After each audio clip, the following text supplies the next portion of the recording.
আমেনার সন্ত্রাসী নুরাকে 24 ঘন্টার মধ্যে গ্রেফতার না করতে পারলে প্রয়োজনে বিরোধী দলকে পরামর্শ দেব, রাস্তায় নেমে আমার এই আমেনা বেগমের হত্যাকারীদের গ্রেফতারে সরকারকে বাধ্য করতে হবে। যদি না পারেন দায়িত্ব ছেড়ে দেন, আমরা আলোকিত বাংলাদেশ করার জন্য সিদ্ধান্ত নিতে চাই। যে নরসিংদীতে আমাদের 15 বছর বয়সী একটা মেয়েকে প্রথমে গ্যাংরেপ করা হচ্ছে, তারপর তার ইজ্জত আবরু এবং পরিবারের সম্মান বাঁচাতে না পেরে তার খালু বাড়ি যাওয়ার পথে তাকে অপহরণ করে তাকে হত্যা করা হচ্ছে। মনে রাখতে হবে, এই জাতির স্লোগান তুলেছিল উই ওয়ান্ট জাস্টিস। যদি সেই ন্যায়পরায়ণ থেকে বিরোধী দল কিংবা সরকার কেউ ভুলে যায়, তাহলে ওই জুলাই যোদ্ধা যারা একটা গুলি করলে একটা সরে, বাকিগুলো সরে না, তারা বেঁচে আছে, আবার 5 আগস্টের জন্য রাস্তায় তারা নেমে আসবে।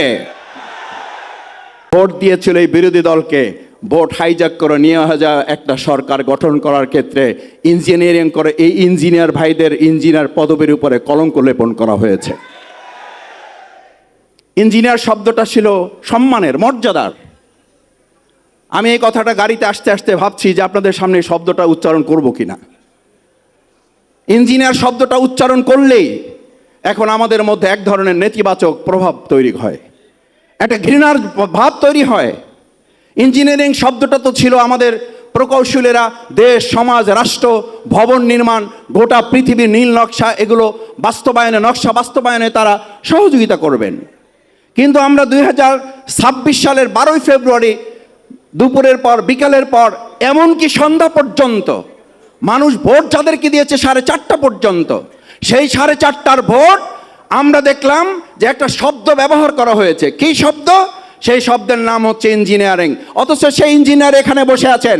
আমি আপনাদেরকে পরিষ্কার বলতে চাই, আপনাদের এই পদ পদবীর উপরে যারা কলঙ্ক লেপন করেছেন, আপনারা 18 কোটি মানুষকে সাথে নিয়ে এর বিরুদ্ধে তীব্র প্রতিবাদ গড়ে তুলে ভোট দিয়েছে এক জায়গায়, সরকার গঠন হয়েছে আর এক জায়গায়, এর পরিণতি অতি সত্বর জনগণ আর একবার মানুষকে জবাব দেওয়ার জন্য প্রস্তুত থাকবে। রমজান হচ্ছে এমন একটি মাস, 12 মাসের মধ্যে একটি মাস। এই মাসের গুরুত্ব হচ্ছে উনজিলা ফিহিল কোরআন, এ মাসে কোরআন নাজিল করা হয়েছে।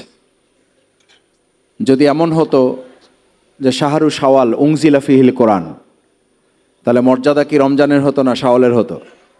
শাওয়ালের হতো। রমজান মাসের মর্যাদা মাসের জন্য না, মাসের মর্যাদা কোরআনের জন্য।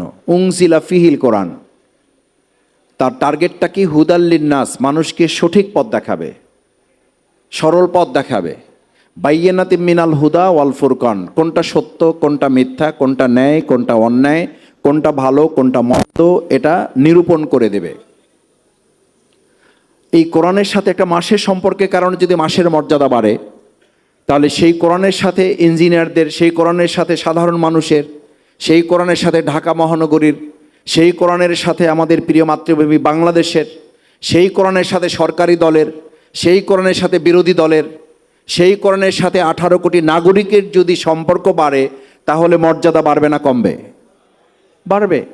কিন্তু আমাদের মর্যাদা কমছে না। শুধু একটা সরকার প্রতিষ্ঠিত হতে না হতেই আমরা যখন 3টি মৌলিক কথা শুনছি সরকারের প্রধান ব্যক্তির বক্তব্য থেকে, আইনের শাসন, ন্যায্যতার ভিত্তিতে দেশ পরিচালনা এবং গুরুত্বের ভিত্তিতে নাগরিকগণ তাদের অধিকার সংরক্ষণ করবেন, এই কথা বলার 5 দিন 7 দিন যেতে না যেতেই আমাদেরকে এই দৃশ্য কেন দেখতে হয় যে নরসিংদীতে আমাদের 15 বছর বয়সী একটা মেয়েকে প্রথমে গ্যাংরেপিং করা হচ্ছে, তারপর তার ইজ্জত আবরু এবং পরিবারের সম্মান বাঁচাতে না পেরে তার খালু বাড়ি যাওয়ার পথে তাকে অপহরণ করে তাকে হত্যা করা হচ্ছে।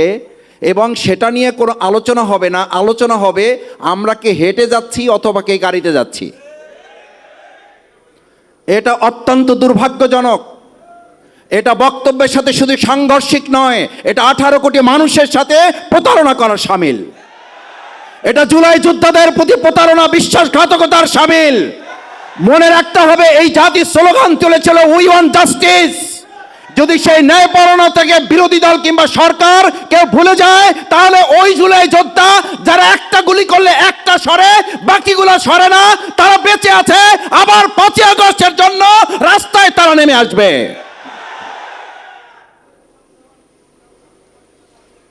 আমাদের মনে করার কোনো কারণ নাই 5ই আগস্ট হেলিকপ্টারে সবাই চলে গেছে।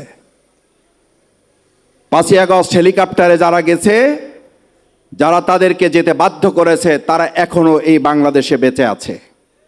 তারা কে হেঁটে গেছে অফিসে আর কে গাড়িতে গেছে এইটা দেখার জন্য নতুন বাংলাদেশ গড়ে তোলে নাই। তারা গড়ে তুলেছে আমাদের এই আমেনার সন্ত্রাসী নুরাকে 24 ঘন্টার মধ্যে গ্রেফতার না করতে পারলে প্রয়োজনে বিরোধী দলকে পরামর্শ দেব, রাস্তায় নেমে আমার এই আমেনা বেগমের হত্যাকারীদের গ্রেফতারে সরকারকে বাধ্য করতে হবে। বর্তমান বিরোধী দলকে গৃহপালিত বিরোধী দল মনে করে প্রথম যদি একটু হানিমুন ভাব মনে হয়, তাহলে এটাও সরকারকে মনে রাখতে হবে। বর্তমান বিরোধী দল 68 জন সংসদের সদস্য সম্মিলিত এবং তার সাথে আরও 6 জন। এই যে সম্মিলিত বিরোধী দল, এই বিরোধী দলকে গৃহপালিত কিংবা আপনাদের পরিচালিত বিরোধী দল মনে করার কোনো কারণ নাই, বরং এই বিরোধী দল হচ্ছে সেই বিরোধী দল যাদেরকে বরং মানুষ মনে করে ভোট দিয়েছিল এই বিরোধী দলকে ভোট হাইজ্যাক করে নিয়ে যাওয়া একটা সরকার গঠন করার ক্ষেত্রে ইঞ্জিনিয়ারিং করে এই ইঞ্জিনিয়ার ভাইদের ইঞ্জিনিয়ার পদবীর উপরে কলঙ্ক লেপন করা হয়েছে। ইঞ্জিনিয়ার শব্দটা ছিল সম্মানের, মর্যাদার। আমি এই কথাটা গাড়িতে আসতে আসতে ভাবছি যে আপনাদের সামনে এই শব্দটা উচ্চারণ করব কিনা। ইঞ্জিনিয়ার শব্দটা উচ্চারণ করলেই এখন আমাদের মধ্যে এক ধরনের নেতিবাচক প্রভাব তৈরি হয়, একটা ঘৃণার ভাব তৈরি হয়।